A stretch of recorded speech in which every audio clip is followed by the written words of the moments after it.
வாங்க கோங்கரா தொக்கு எப்படி செய்யறதுன்னு பார்க்கலாம். அதுக்கு 2 கட்டு கீரை எடுத்தேன் இல்லைங்களா, அந்த 2 கட்டு கீரையை நல்லா ஆஞ்சி கழுவி எடுத்து வச்சுருக்கேன். ஒரு இட்லி குண்டா நிறைய வந்திருக்குது. இப்போ எப்படி செய்யறதுன்னு பார்க்கலாம் வாங்க. நான் புளிச்சக்கீரையை தான் கோங்கரான்னு சொன்னேன். ஆந்திரா சைட்லலாம் கோங்கரான்னு தான் சொல்லுவாங்க. அந்த புளிச்சக்கீரையோட இது எல்லாத்தையும் சேர்த்து வதக்கிக்கணும். ஒரு 35 பச்சை மிளகாய் எடுத்துருக்குறேன் நான். அது லைட்டாக மேலே கீறி வச்சுருக்கேன். ஏன்னாக்கா முழுசாக போட்டால் வெடிக்கும்னு சொல்லிட்டு. அதுக்கப்புறம் கொஞ்சமாக இஞ்சி, ஒரு கை பூண்டு, ஒரு பிடி கொத்தமல்லி தழை, கருவேப்பிலை கொஞ்சம், புதினா கொஞ்சம், கருவேப்பிலை கொஞ்சம் எடுத்துக்கணும். இது எல்லாத்தையும் அந்த கீரையோட வதக்கிக்கணும். அதுக்கும் முன்னாடி சில பொருளெல்லாம் ட்ரையாக வதக்கிக்கணும். அதை இப்போ நம்ம வதக்குவோம். வதக்கும்போது என்னென்னன்றதை பார்ப்போம். இப்போ வானல் வச்சாச்சு. இதில் என்னென்ன வறுக்கிறதுன்றதை இப்போ சொல்லிகிட்டே வறுக்கிறேன் பாருங்கள். ஃபஸ்ட்டு 2 மிளகாய் போட்டுக்கலாம். அது கூடவே 2 ஸ்பூன் கடுகு போட்டுக்கலாம். இதை இப்போ வறுத்துக்கலாம்.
இப்போ பொரிய ஆரம்பிச்சிச்சு.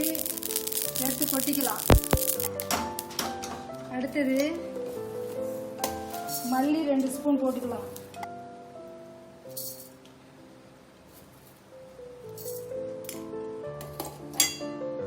அதையும் வறுத்து எடுத்துக்கலாம்.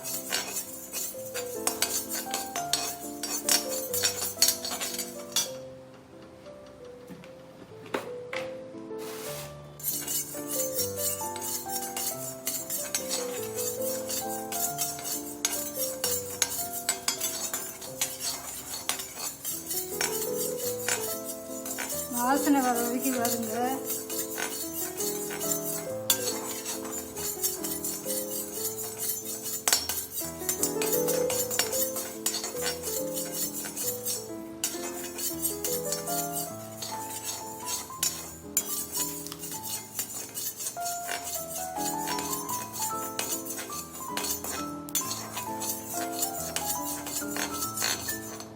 இப்போ எடுத்து கொட்டிக்கலாம். இப்போ மிளகு 2 ஸ்பூன் போட்டுக்கலாம்.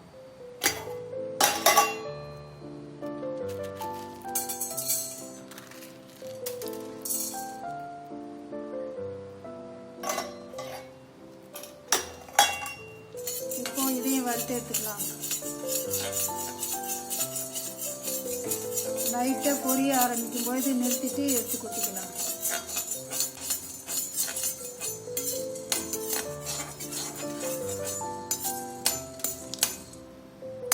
பொரிய ஆரம்பிக்குது, எடுத்து கொட்டிக்கலாம். அதே மாதிரி சீரகம் 2 ஸ்பூன் போட்டுக்கலாம்.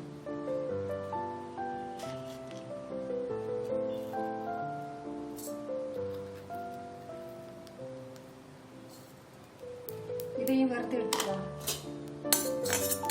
இப்போ வெந்தயம் 1 ஸ்பூன் போட்டுக்கலாம்.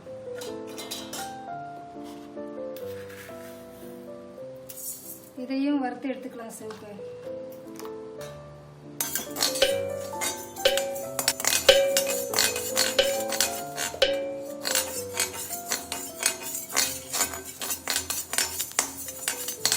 பொரிய ஆரம்பிச்சிச்சு, எடுத்து கொட்டிக்கலாம். இப்போ உளுத்தம்பருப்பு 2 ஸ்பூன் போட்டுக்கலாம்.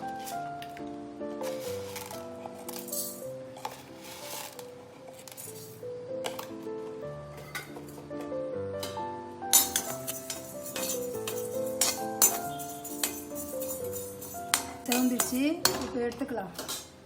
இப்போது ஒரு எலுமிச்சம்பழ சைஸுக்கு புளி எடுத்து அதையும் கொஞ்சம் வறுத்து எடுத்துக்கலாம். லைட்டாக வறுத்து எடுத்துக்கலாம்.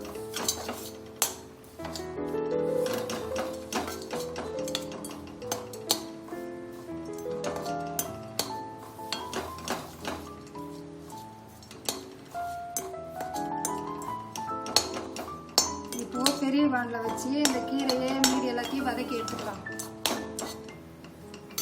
வானலில் வச்சாச்சு. இப்போது நல்லெண்ணெய் ஊற்றிக்கலாம்.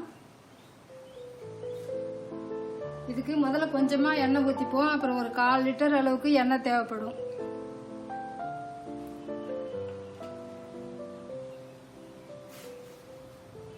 எண்ணெய் காஞ்சிடுச்சு. இப்போது இந்த அளவுக்கு பெருங்காயம் போட்டுக்கலாம்.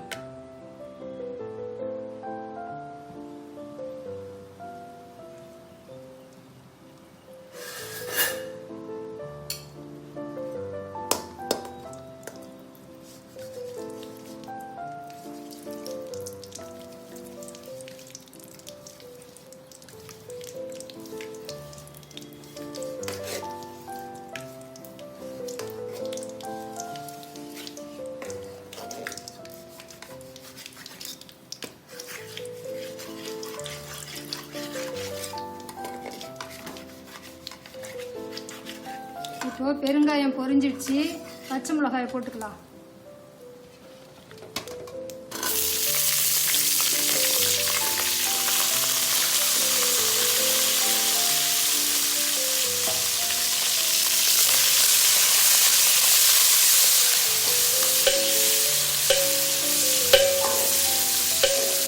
இப்போ கொஞ்சம் உப்பு போட்டுக்கலாம். அப்பதான் சீக்கிரம் வதங்கும்.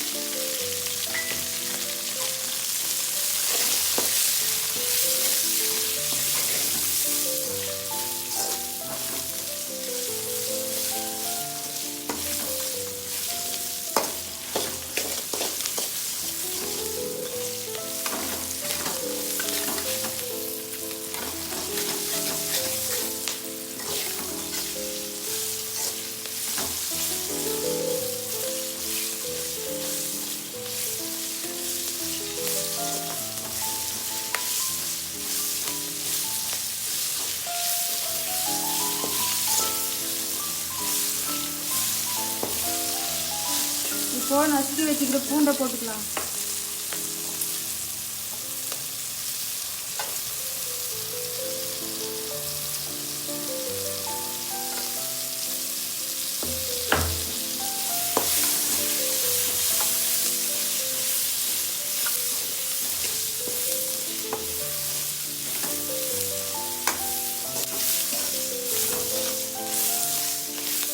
இப்போ இந்த இஞ்சி போட்டுக்கலாம்.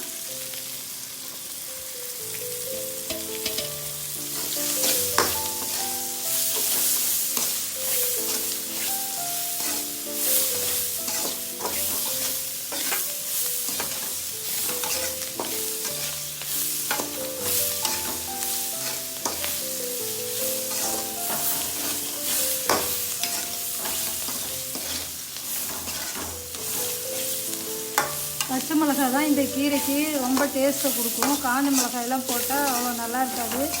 ரெண்டாவது கீரையை வந்து வேக வச்சு தண்ணி இருக்கக்கூடாது. தண்ணி இருந்தாக்கா அதில் இருக்க சத்தெல்லாம் போயிடும். நாம் அதை சாப்பிட்டும் பிரயோஜனம் கிடையாது. இப்போது கருவேப்பிலை போட்டுக்கலாம்.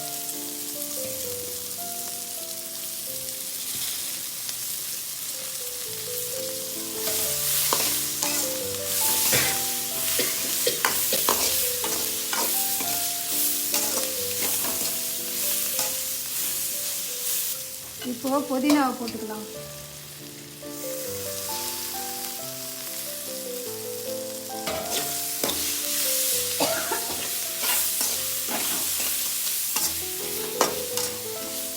கொத்தமல்லி தழையை கடைசியாக போட்டுக்கலாம். கீரையெல்லாம் போட்டு நல்லா வதங்கினதுக்கப்புறம் போட்டுக்கலாம் கடைசியாக. இப்போது கீரையை போட்டுக்கலாம்.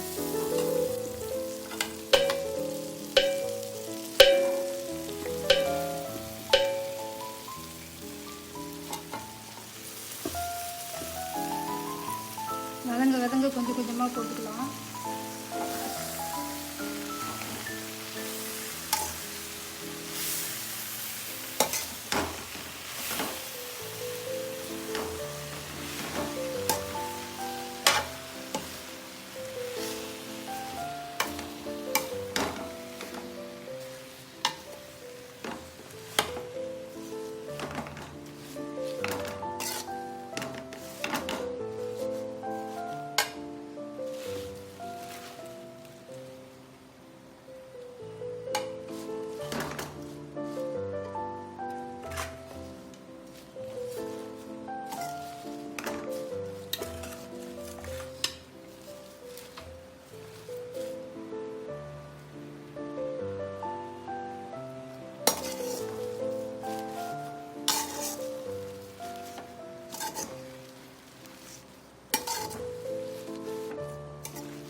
பாருங்க அவ்வளோ கீரை எவ்வளோண்டு ஆயிடுச்சுன்ட்டு இன்னும் நல்லா வதங்கிடும்.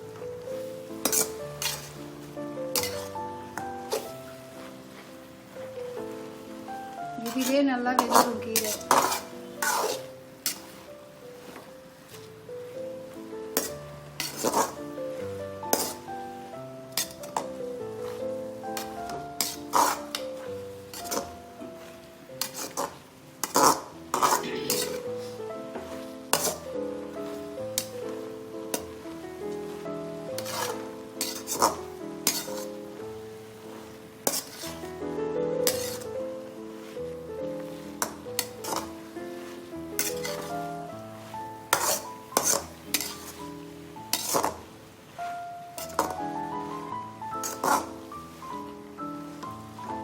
இதனுடைய மருத்துவ குணத்தை பற்றிலாம் நான் சொல்கிறேன். அதெல்லாம் தெரிஞ்சதுனாக்கா நீங்கள் வந்து இந்த கீரை விடவே மாட்டீங்க, எப்பவும் செஞ்சு சாப்பிட்டுக்கிட்டே இருப்பீங்க.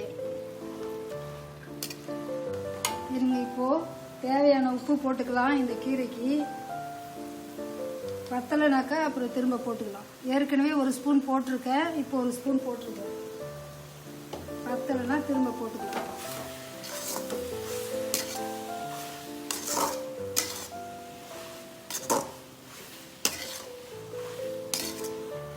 கீரை நல்லா வதங்கிடுச்சு. இப்போது இந்த கொத்தமல்லி தழையை போட்டு ஒரு பரட்டு பரட்டி நிறுத்திடலாம்.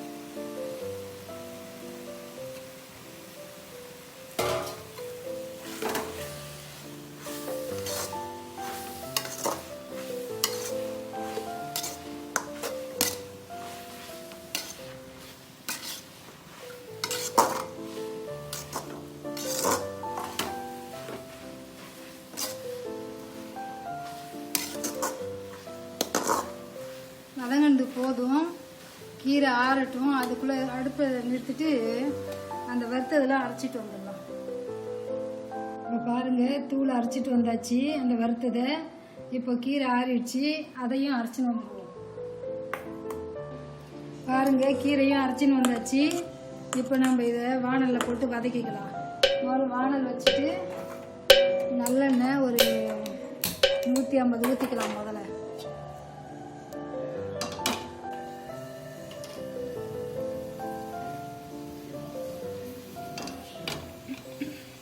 வானல் காஞ்சிடுச்சு, எண்ணெய் ஊற்றிக்கலாம்.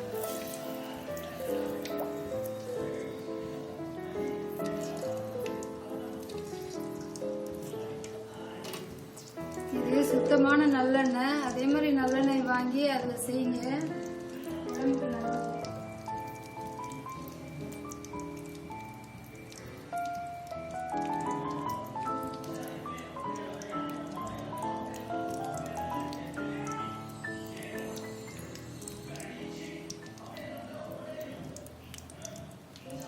எண்ணெய் காஞ்சிடுச்சு. இப்போ இந்த கீரையை போட்டுக்கலாம்.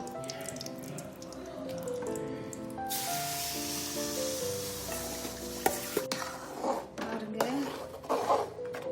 இப்போ கீரையை போட்டாச்சு. இப்போ அரைச்சி வச்சதெல்லாம் அதில் கொட்டிக்கலாம்.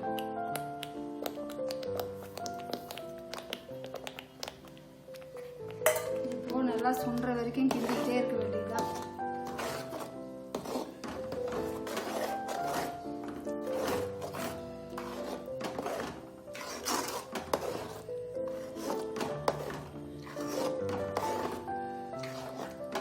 நல்லா சுண்டி எண்ணெய் மேலே வரும், அப்போ வந்து இறக்கி வச்சுக்கலாம்.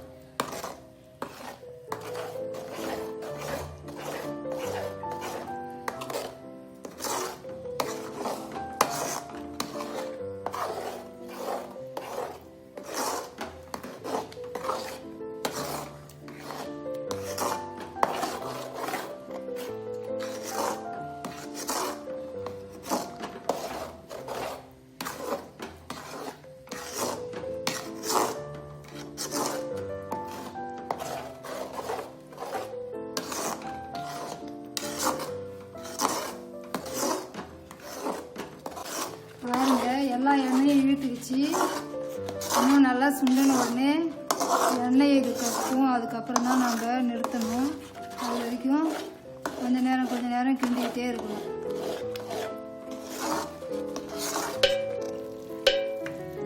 பாருங்க எண்ணெய் நல்லா பிரிஞ்சு வந்துடுச்சு பாருங்க. இதுதான் கடைசியான நிலை இதுதான். இப்போ எடுத்து நாம் என்ன பண்ணணும், ஆற வச்சுட்டு ஒரு ஏர்டைட் கண்டெய்னரில் கொட்டி நல்லா வச்சுக்கிட்டாக்கா டெய்லி எடுத்து சாதத்துக்கு போட்டு சாப்பிட்லாம். இட்லி, தோசைக்கு, அப்புறமா லஞ்ச் பாக்ஸு சாப்பாடு, இது எல்லாமே நம்ம இதில் கொடுக்கலாம். எல்லாம் ஒரு தடவை போட்டு சாப்பிட்டுக்கிட்டே தான் இருப்பாங்க, எழுந்திரிக்கவே மாட்டாங்க. அவ்வளோ நல்லாயிருக்கும். நீங்களும் இதை செஞ்சு பாருங்கள், உடம்புக்கு அவ்வளோ நல்லது. இது கிடைக்கும் போதெல்லாம் வாங்கி செய்யுங்க. பாருங்கள், ஒரு சாதம் போட்டு அதில் போட்டு நல்லா பிசைஞ்சு சாப்பிடலாம்.